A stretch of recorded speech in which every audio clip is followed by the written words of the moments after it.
So it came a few days late because of the White Death that hit the Midwest late last week. But it finally, can I say White?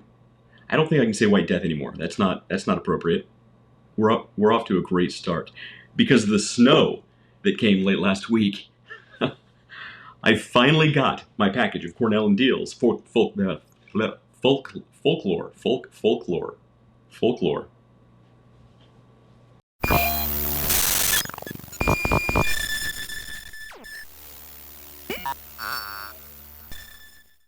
So this is the latest limited release from Cornell and Diehl. It came in this really, really cool package. It looks a lot like one of those apple pie packages from McDonald's. Interesting, but the artwork is awesome. Check this out. This is great. And they only sold it in 16-ounce increments. So you had to really want this tobacco to buy it.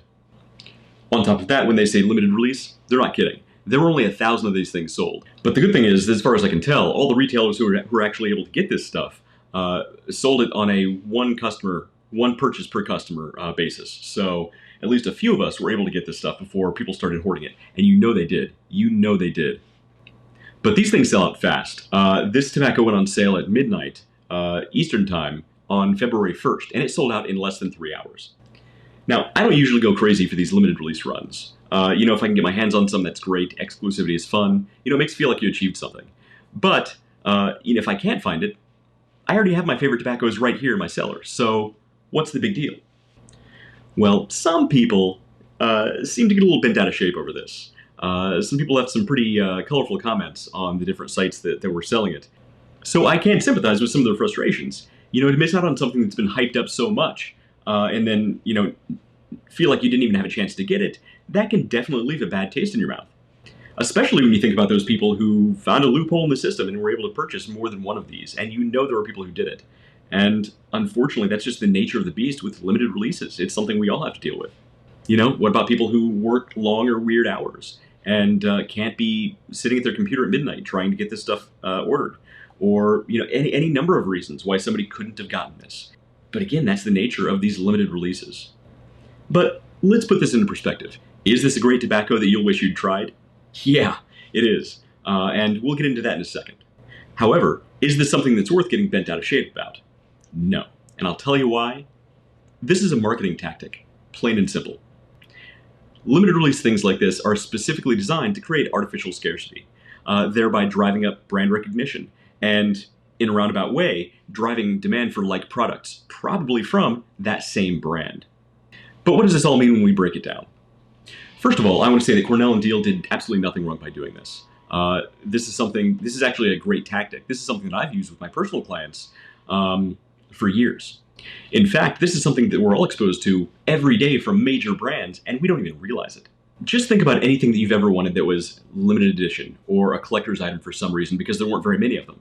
In most cases, those were limited editions because the manufacturer deliberately created a limited quantity of those. They could have created more of them, but they chose not to. Why? To artificially create scarcity, thereby driving up demand. And that demand for a specific rare product is then translated into exclusivity in the mind of the customer. That exclusivity is then automatically translated or bestowed upon the brand that created the product in the first place, thereby making that brand more desirable and exclusive. You see how that works? So this is something that we see all the time. All the time. Just look at baseball cards. Look at comic books. Look at those dumb Beanie Babies that McDonald's released years ago that are now collecting dust in a box in the back of your grandmother's closet. And you especially see this in luxury items. Look at high-end watches, designer clothing, sneakers, cigars, and yes, pipe tobacco. So yeah, Cornell and Diehl's Folklore is a great tobacco, and I'll get to the review in a second. But look at it like this. If this were one of the greatest things they'd ever produced, they could have easily replicated the flavor profile and put it into, tins that they could sell every day that you could pick up anytime you wanted. But they didn't. Why? Because frankly, they benefited more from the hype that was produced by this limited release. Besides, if they had made this one of their normal everyday release products, would they have sold as many units at this price point? There's no way. There's no way. That being said, what is Folklore actually like? Well, I've had a bowl of this, but I want to try a couple more before I give you a full review. So thanks to the magic of editing, I'll give you that review in 3, 2, 1, and I'm back. So I've had 3 bowls of Cornell and Diehl's Folklore, and so far I've got to say, I kind of like it. It's pretty good. You know, right out of the bag, the tin note or the bag note is pretty great. So my cake actually came with a few of these slivers here. So I'm guessing just to even out the pound. But so I just took those off and I've been smoking those. And you know, the first impressions are, you know, you definitely get the fruitiness that people have been talking about, the dark fruits, and sort of a peppery leather on the back end as you're smelling it. You can definitely smell the spices.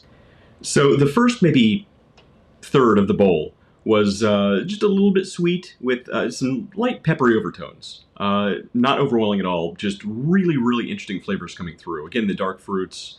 You can definitely taste the different blends. And you know, as I was smoking it, I noticed something interesting starting to take place. The deeper into the bowl I got, I started to taste a little bit of cigar flavor, which I wasn't expecting. And what I didn't realize was some of the tobacco that's blended in here is, now I don't know this, I've never heard of this leaf before. It is casturi leaf, which is apparently a cigar leaf. And I've never smoked a cigar leaf pipe tobacco before, but you can definitely pick up the cigar type flavor to it. You know, the whole time I'm smoking it, I'm thinking it kind of reminds me of like a really good, you know, Padron Anniversary or something along those lines. But still very, very tasty. It doesn't really affect the room note as much as a cigar would. So, you know, if you like cigars and you're not 100% into pipe smoking yet, this might be a good intro into that, if you were lucky enough to get this blend. So, the second half of the bowl tended to be a little less fruity and a little more cigar-ish. You get that more as it started to heat up or towards the end of the bowl also. And it allowed more of like a nuttiness, like a nutty flavor to come through. A little more leather, a little more nut. And it just really finished well. You know, from top of the bowl to bottom, you got a range of different flavors happening. So very complex, very interesting. So overall, this is a great tobacco. The profile is complex enough to keep you coming back. And at the same time, it's not overwhelming to the point that it's inaccessible to the novice smoker. So I'm definitely going to keep a couple ounces of this out, just to smoke and see how it develops over time. The rest I'm going to cellar, and I'm really interested to see how it develops over time. The flavors at this point, I'm not sure they've had a chance to quite merge together the way that other aged tobaccos will do. And this is going to be a really interesting one in about, I don't know, 5, maybe even 10 years. We'll see. So if you didn't get any of this, it's not the end of the world. It's a great tobacco. Is it world-changing? Probably not. And chances are, if you're watching this video, you already have a few of your favorites cellaring right now.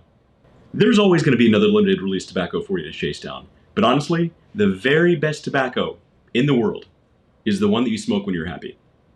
So go smoke it. See ya. Cornell and Diehl's folklore.